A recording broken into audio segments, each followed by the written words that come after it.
Ya baik, karena judulnya Ramadan, maka kita cerita sedikit nanti tentang Ramadan. Jadi kondisi kita zaman sekarang teman-teman sekalian, kelihatan terlalu banyaknya makanan-makanan yang bukan lagi makan, tapi food like substance. Dia itu sebenarnya substansi yang dikatakan makanan. Kalau Anda pengen makan protein, kan itu? Atau mungkin Anda pengen makan apa? Karbohidrat, ya jangan makan keripik dalam kemasan gitu kan. Makanlah apa? Ya buah, ada sayur gitu lah kurang lebih. Dan tubuh kita ini tidak bisa dikotak-kotakan. Jadi kalau ada orang tanya, dokter apa obat kolesterol? Pertanyaan ini aja sudah salah. Kok bisa? Tubuh kita tuh dibikin Allah satu bagian tuh berhubungan semua. Makanya kalau saya tanya, kalau ada orang tanya sama saya obat kolesterol apa? Saya kasih yang menang banyak, mau nggak? Mau. Apa itu? 8 plus 3 plus B. Apa itu 8? Puasa Senin Kamis 2 kali 4, 8. 3-nya puasa Aimul Bid, B-nya apa? Berbekam. Turun tuh kolesterol. Setuju nggak? Tapi susahnya orang, lapar sebentar aja sudah ngomel, minta ampun. Asin sebentar makanan, sudah ngomel. Kapan mau sehatnya kita? Ya. Apalagi yang terjadi apa? Banyak orang lebih memuaskan rasa daripada gizi dari makanan. Ya. Nah, ini masalah sebenarnya ya. Apalagi mungkin teman-teman saya cerita sedikit, kita dulu ingat ada satu proses ya. Proses di mana? Proses di alam namanya apa? Fotosintesis. Masih ingat? Fotosintesis itu menghasilkan apa?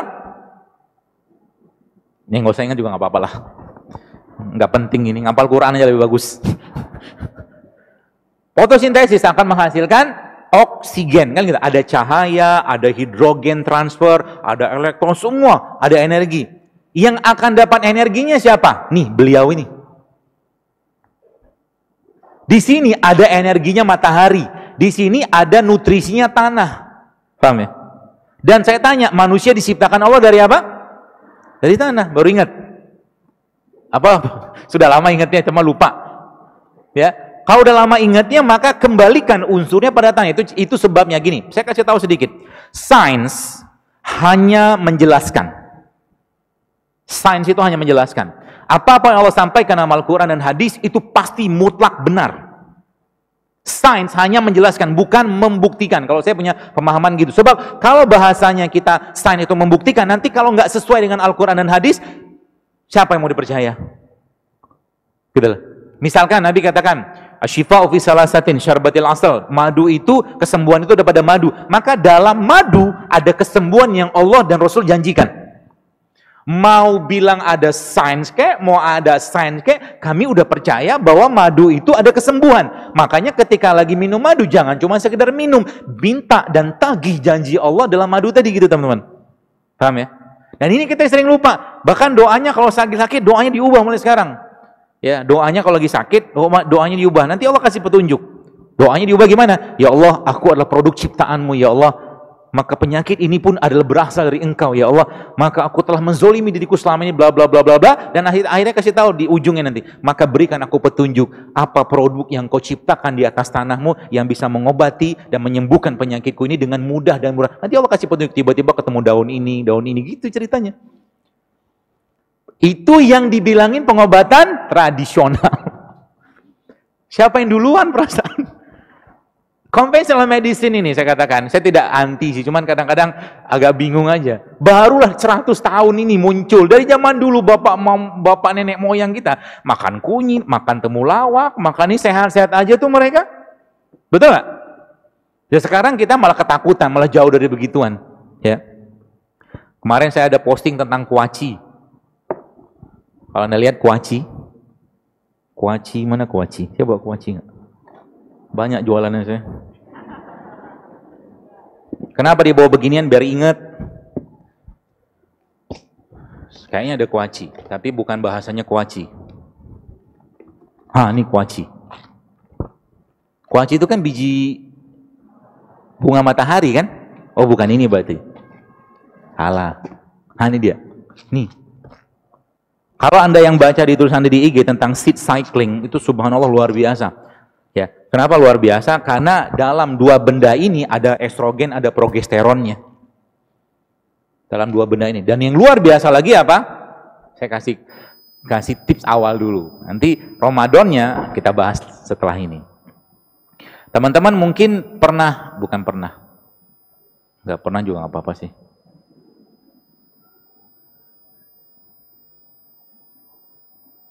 Nah ini dia. Masalah kebanyakan orang yang sempat Anda baca kemarin tulisan saya tentang kulkas sama freezer. Tahu? Mati dia. Sentimen layar sama saya. Kulkas sama freezer. Freezer itu istilah saya untuk masalah hormonan, masalah hormon sebenarnya. Dan apa yang terjadi kalau Anda lihat gambar di depan, itu ada gambar, ada kata pregnenolon. Pregnenolon itu apa? Apa sih dia? Dia sebenarnya master hormon. Jadi kalau seseorang itu mengasup itu, memakan itu, apa yang terjadi? Hormonnya akan terreset. Ibarat kata laptop lagi masalah gitu kan, Anda tekan tombol startnya agak lama, maka dia akan restart ulang. Nah begitu lagi. Dan itu ada pada apa coba? Ada yang tahu? Black cumin, habatus sauda. Belajar kan? Makanya habatus sauda yang kemarin beberapa teman-teman akhwat yang ikut kajian saya di daerah Gandaria itu saya kasih namanya titrasi menggunakan habatus sauda. Sekarang nggak usah lah. Nggak cukup waktunya. Ya, jadi titrasi menggunakan untuk apa? Untuk ngeriset hormon. Dan perempuan, saya harus katakan, masalahnya adalah muncul kalau seandainya wanita, kalau mensnya bermasalah, maka itu sudah gerbang untuk terjadinya masalah berikutnya. Jadi kalau wanita sudah mensnya bermasalah, ya maka muncul masalah berikutnya. Laki-laki ada nggak? Banyak. Tenang aja, jangan senang duluan. Banyak masalahnya. Laki-laki, apa yang terjadi? Lack of testosterone. Lack of testosterone, kurang testosterone, maka lack of leadership.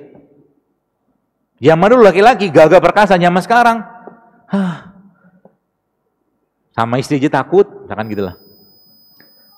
Speak up sedikit nggak berani gitu kan. Gara-gara apa?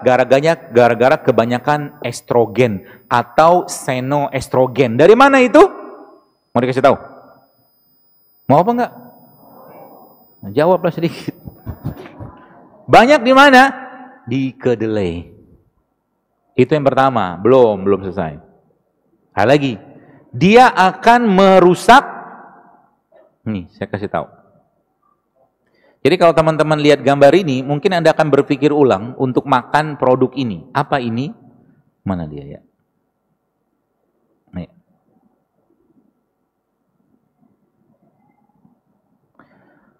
Ada satu penyakit sebenarnya yang sekarang ini banyak orang nggak sadar. Namanya apa? Leaky gut. Leaky gut itu, ini nggak dipelajari di dunia kedokteran ya. Nggak ada ceritanya. Leaky gut itu apa? Bahan atau bagian yang ada pada usus itu keluar masuk ke dalam pembuluh darah. Dan penyebab leaky gut itu jadi awalnya usus tuh pilih-pilihnya tight itu ketat-ketat. Gara-gara bahan ini, apa yang terjadi kemudian? Rusak semua sistem yang ada pada usus dan bahkan mau kanker kek, mau autoimun kek, bisa muncul gara-gara itu. Penyebabnya siapa? Tersangkanya ada dua. Satunya produk tepung. Satu lagi apa? Produk berbasiskan susu. Tersangkanya tuh. Jadi Anda yang masih suka makan gorengan, ikan digoreng tuh. Belum lagi lemak transnya ya. Maka siapin duit banyak-banyak untuk berobat. Serius. Sedihnya lagi ketika Ramadan, takjilnya gorengan. Kapan kita mau sehat nih badan gitu kan? Boro-boro mau tarawih 23 rakaat, 11 rakaat, 2 rakaat pertama udah ngantuk. Isinya badannya karbo semua. Belum lagi cerita ketika buka dikasih apa? Teh manis. Gula pasir musuh selanjutnya di usus. La ilaha illallah. Saya kemarin udah ngomong satu masjid, saya bilang sama DKM yang saya bilang, coba diganti itu. Diganti apa? Baik, saya kasih tips kepada Anda. Ya. Tipsnya apa? Kita ikutin bagaimana Nabi. Nabi kita itu berbuka pasti sudah tahu lah ya, pakai rutop, pakai tamar, pakai air gitu kan. Nah, tapi yang jadi masalah adalah ba'danya itu tuh yang jadi masalah buat kita. Oke, makan kurma buat batalin puasa, habis itu panjang ceritanya, tahu masuk, gorengan masuk, apalagi macam-macam lah masuk gitu kan. Lagi bersih-bersihnya tuh badan, kaget dia Bu, Pak. Ya kan? Akhirnya apa? Hari pertama Ramadan beratnya 50, hari terakhir 55. Sama aja bohong. Buktinya apa? Inflasi di Indonesia paling tinggi Ramadan. Betul? Kenapa bisa begitu? Karena orang lebih pusing dan lebih sibuk mikirin sahurnya pakai apa, bukanya pakai apa, tapi satu jus pun tak selesai hari itu. Bencana besar. Kenapa sahabat-sahabat senang datang Ramadan? Karena mereka nggak sibukkan lagi dengan makanan. Sibuk dengan apa? Quran, berbuat kebaikan, itu aja isinya mereka. Sehingga nanti ketika berbuka, ambil kurma segala macam, sibuk lagi dengan sholat tarawih kan sampai malam selesai. Sahur nanti makan lagi, makannya paling kurma 3 butir, 5 butir, minum 1 sendok madu, ya, lalu minum air, lalu berdoa, ya Allah cukupkan badanku hari dengan apa yang kumakan sehingga aku bisa beribadah optimal, selesai. Makanya dalam Islam bahasanya apa? Ususnya kita itu satu makanan kita untuk 7 usus, karena berkah makanannya. Paham? Ya. So kapan mau berubah? Apalagi bulan Ramadan mau datang teman-teman sekalian, ya. Nah nanti Ramadan ini kita jadikan momen untuk berubah.